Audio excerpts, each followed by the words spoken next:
Okay, you saw how you're going to cut your flat pieces.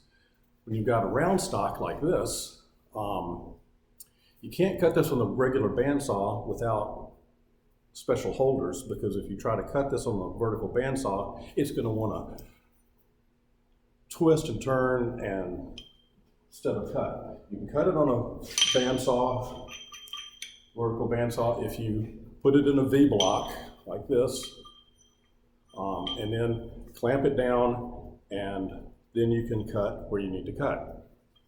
But we can also do it here on the horizontal bandsaw.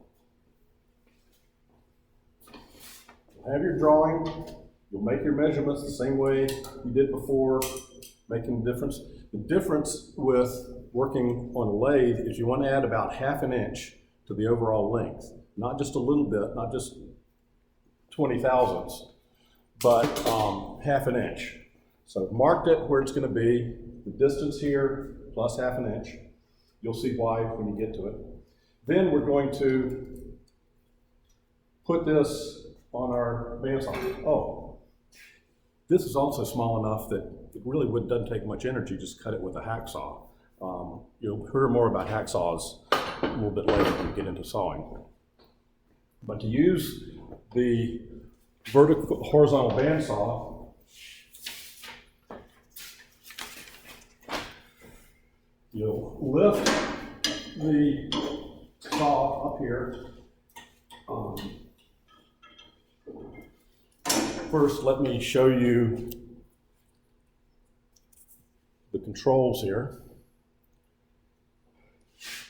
Don't turn this. This actually tightens the belt. This is going to be the wheel to lock the material in, and there's a button right here that needs to be pulled out to make this go up and down. And right now this saw is having a little bit of trouble, so we're going to see how it works.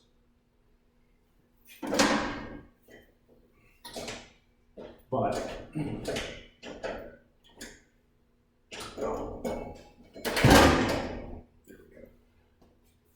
put it in place, put your material in,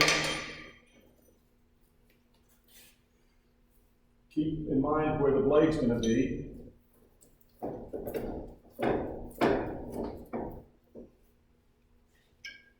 Lock it in place. And you can see how it's going to cut here, and we'll have our piece ready in a minute.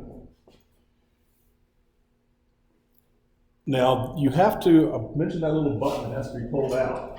You have to keep pulling on it the entire time you're running it down. And get it in close. The switch is right here.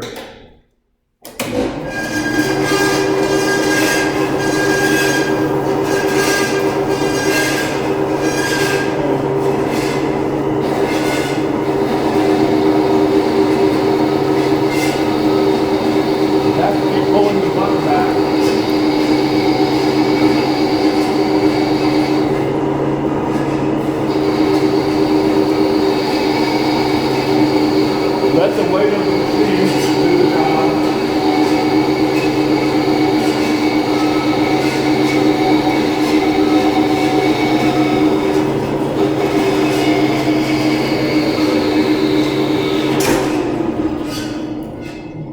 Turns off automatically.